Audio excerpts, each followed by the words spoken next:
ይስጥልን ውድ የሄልዝ ላይፍ ዩቲዩብ ተከታታዮች እንደምን ሰነበታችሁ? እኔ ደህና ነኝ፣ እግዚአብሔር ይመስገን። ዛሬ ደግሞ ነጭ ሽንኩርት ስለሚሰጠን አስደናቂ የጤና ጥቅሞች ነግራችኋለሁ። ቪዲዮውን እስከ መጨረሻ ተከታተሉ።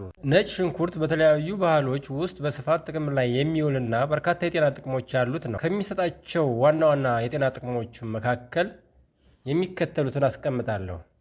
አንደኛ፣ እንቅልፍ ማጣትና ማይግሬን ይከላከላል። በየቀኑ ጥቂት ነጭ ሽንኩርት መመገብ ከእነዚህ በሽታዎች ይጠብቃል። ደምን በማጥራት ብዙ መርዞችን ያጸዳል። ሁለተኛ፣ አስካሪስ ወይም የሆድ ትል ለማጥፋት ይጠቅማል። 2 የሾርባ ማንኪያ የተፈጨ ነጭ ሽንኩርት በ6 የሾርባ ማንኪያ የሎሚ ጭማቂ ውስጥ ይጨምሩ። ለ12 ሰዓታት ያክል ይዘፍዝፉት። ከዚያም አጥልለው ይጠጡ። ለውጡን እንደጠጡ ያዩታል። ሶስተኛ፣ አስቴኒያ ወይም ድካምን ይቀንሳል። በአከርካሪ አጥንት ላይ የሚደረግ ማሳጅ ውጤታማ ሕክምና ነው። ግማሽ ጠርሙስ በነጭ ሽንኩርትና በኮኮናት ጭማቂ ሞልተው ለ2 ቀናት ያቆዩት።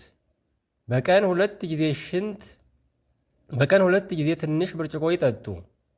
የነጭ ሽንኩርት ጭማቂና የሎሚ ጭማቂ እንዲሁም የኮኮናት ጭማቂ ቀላቅለው ቢጠጡ አዎንታዊ ውጤት ያገኛሉ።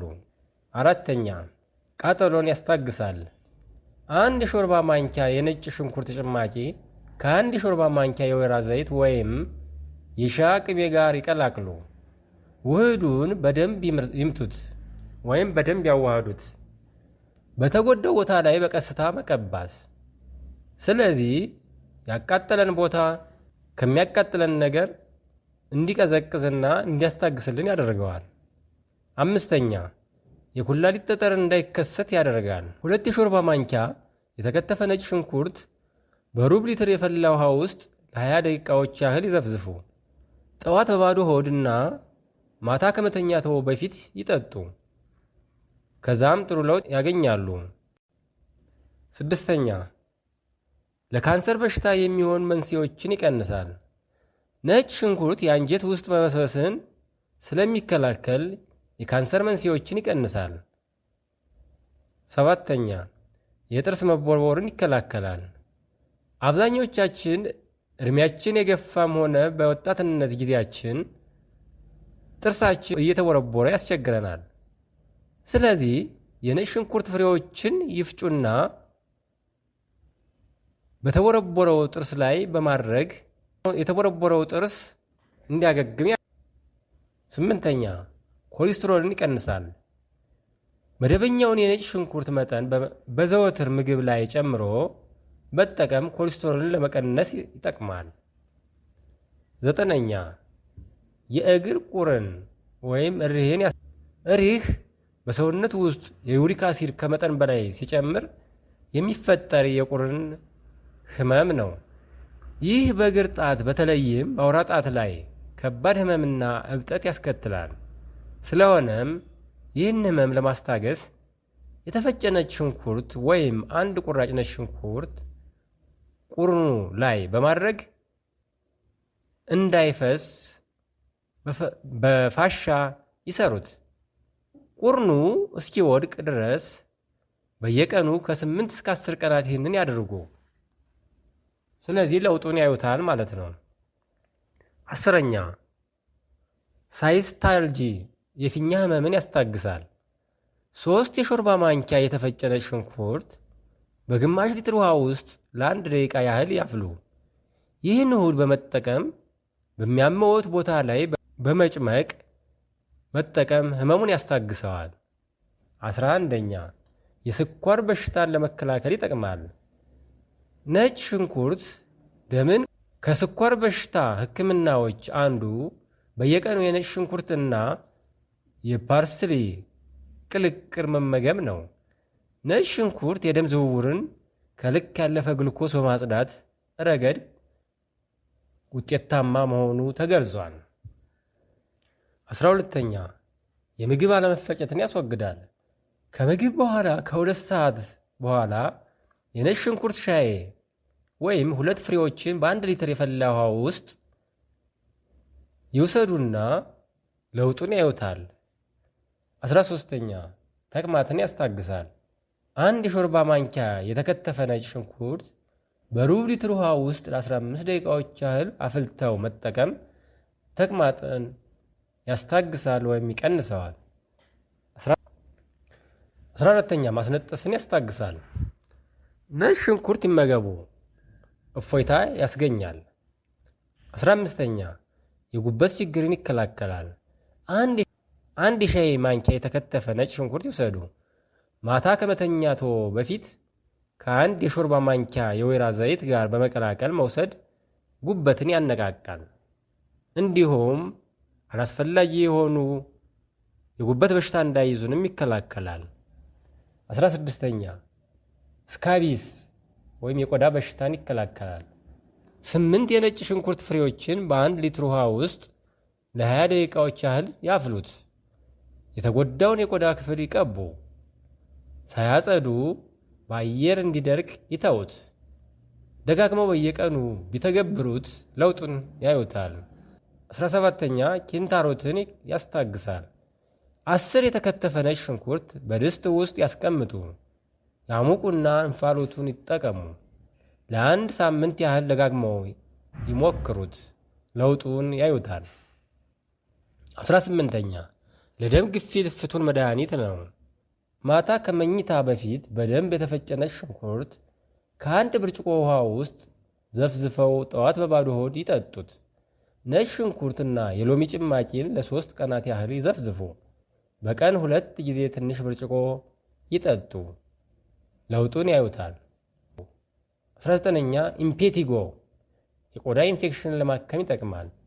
የነጭ ሽንኩርት ዘይት ለኢምፔቲጎ በጣም ውጤታማ የሆነ መድኃኒት ነው።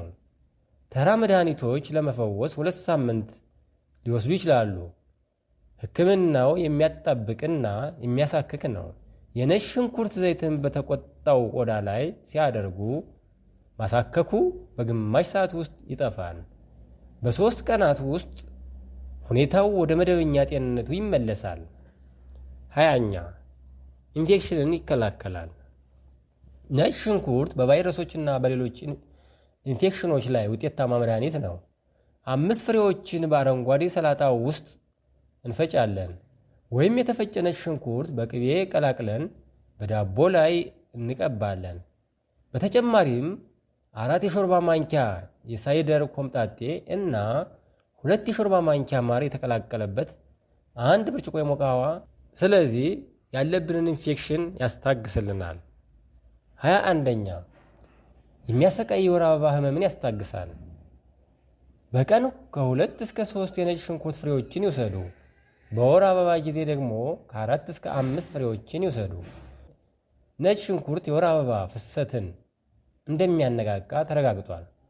በወር አበባ ምክንያት የሚከሰቱ ቁርጠቶችን ይፈውሳል። 22ኛ የሆድ መነፋትን ይከላከላል። ነጭ ሽንኩርትን እንደ ቅመማ ቅመም በብዛት መገቡ፣ ብቻውንም ይብሉት።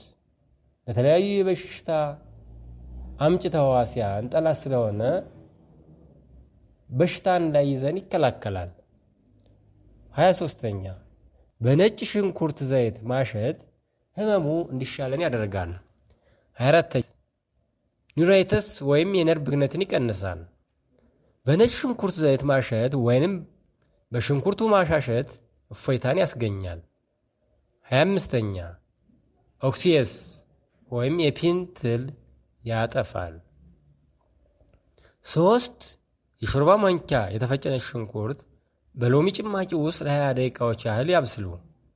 ይህንን መድኃኒት ጠዋት በባዶ ሆድ እና ማታ ከ3 እስከ 4 ቀናት ይጠጡ። ይህን ለ3 ወራት ይድገሙት። ያለብንን የፒን ትል ያጠፋልናል። 26ኛ ታይሮይድ እጢን ይፈውሳል።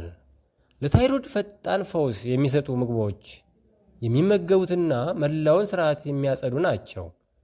ታይሮይድ በተወሰኑ ምግቦች ውስጥ በሚገኙ ኦርጋኒክ አዮዲን ይገኛል።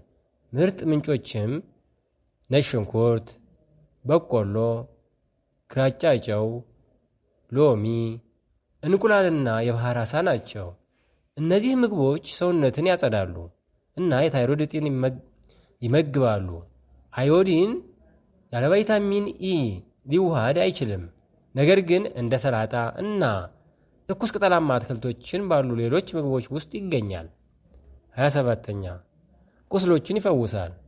3 የሾርባ ማንኪያ የተፈጨ ነጭ ሽንኩርት በግማሽ ሊትር የሳይደር ኮምጣጤ ውስጥ ለ10 ደቂቃ ያህል ይዘፍዝፉ። ይህንን ኮምጣጤ በቁስሉ ላይ መቀባት ቁስሉን ሊያሽለው ይችላል ወይንም ቁስሉን ይፈውሰዋል። ይህንን ኮምጣጤ በቁስሉ ላይ መቀባት ቁስሉ እንዲፈወስ ያደርጋል። 28ኛ ቴኒያ ወይም የቴፒ ትልን ለማስወገድ ይጠቅማል። የተከተፈ ነጭ ሽንኩርት ከሎሚ ጭማቂ ጋር ቀላቅሎ መጠቀም ከምግብ 2 ሰዓት በፊት በቀን 2 ጊዜ 2 የሾርባ ማንኪያ መውሰድ የቴፒ ትልን ለማስወገድ ያገለግላል። 29ኛ በእባብ መነደፍን ለመከላከል ይጠቅማል። እባብ ከጉድጓዱ እንዳይወጣ ለመከላከል የነጭ ሽንኩርት ፍሬን በጉድጓድ መግቢያ ላይ ማስቀመጥ እባቡ እንዳይወጣ ይከላከለዋል። ውድ የሄልዝ ላይፍ ዩቲዩብ ተከታታዮች በመጨረሻ ነጭ ሽንኩርት እንዴት መጠቀም እንዳለብን እና ስንመገብ ማድረግ ያለብን ጥንቃቄዎች እነግራችኋለሁ። ቪዲዮውን እስከ መጨረሻ ተከታተሉ። በመጀመሪያ ነጭ ሽንኩርትን እንዴት እንጠቀም የሚለውን እነግራችኋለሁ። 1ኛ ጥሬውን መብላት። ጥሬውን ስንመገብ አሲዲን የሚባለው ውህድ የሚፈጠረው ነጭ ሽንኩርት ሲደቆስ፣ ሲፈጭ ወይም ሲቆረጥ ነው። ከፍተኛውን ጥቅም ለማግኘት ጥሬውን መብላት ይመከራል። 2ኛ በበሰለ ምግብ ላይ ጨምሮ መመገብ። ምግብ በሚበስልበት ጊዜ ጥቅሙ እንዳይቀንስ በመጀመሪያ ደቆ ለ10 ደቂቃ ያክል ከተቀመጠ በኋላ ወደ ምግብ መጨመር ይመከራል። ከዚህ በመቀጠል ነጭ ሽንኩርትን ስንጠቀም ማድረግ ያለብን ጥንቃቄዎች፣ 1ኛ የጎንዮሽ ጉዳት ስለሚኖረው በጥንቃቄ መጠቀም ያስፈልጋል። ነጭ ሽንኩርት ለአንዳንዶች የአፍ ጠረን፣ የምግብ አለመዋሃድ ወይም የልብ መቃጠል ሊያስከትል ስለሚችል በጥንቃቄ መጠቀም ያስፈልጋል። 2ኛ ከአንዳንድ መድኃኒቶች ጋር አለመመገብ። ነጭ ሽንኩርት የደም ማቅጠኛ የሚወስዱ ሰዎች ለምሳሌ ዋርፍሪን የሚወስዱ ሰዎች ከጤና ባለሙያዎች ጋር መመካከር እንዳለባቸው ይመከራል። 3ኛ ከመጠን በላይ አለመመገብ። ነጭ ሽንኩርትን ከልክ በላይ መውሰድ የደም መርጋትን ሊያዘገይ ስለሚችል በቀዶ ሕክምና ወቅት ጥንቃቄ ማድረግ ያስፈልገናል። ስለዚህ ነጭ ሽንኩርትን ስንመገብ ከላይ የጠቀስኋቸውን ጥንቃቄዎች ማድረግ ያስፈልጋል። ውድ የዩቲዩብ አድማጭ ተመልካቾች ይህን ቪዲዮ ከወደዱት ላይክ ያድርጉ። ጥያቄ ካለዎት ኮሜንት ላይ ያጋሩ። እንዲሁም ተጨማሪ የጤና መረጃዎችን ለማግኘት ደግሞ ሳብስክራይብ ማድረግዎን አይዘንጉ።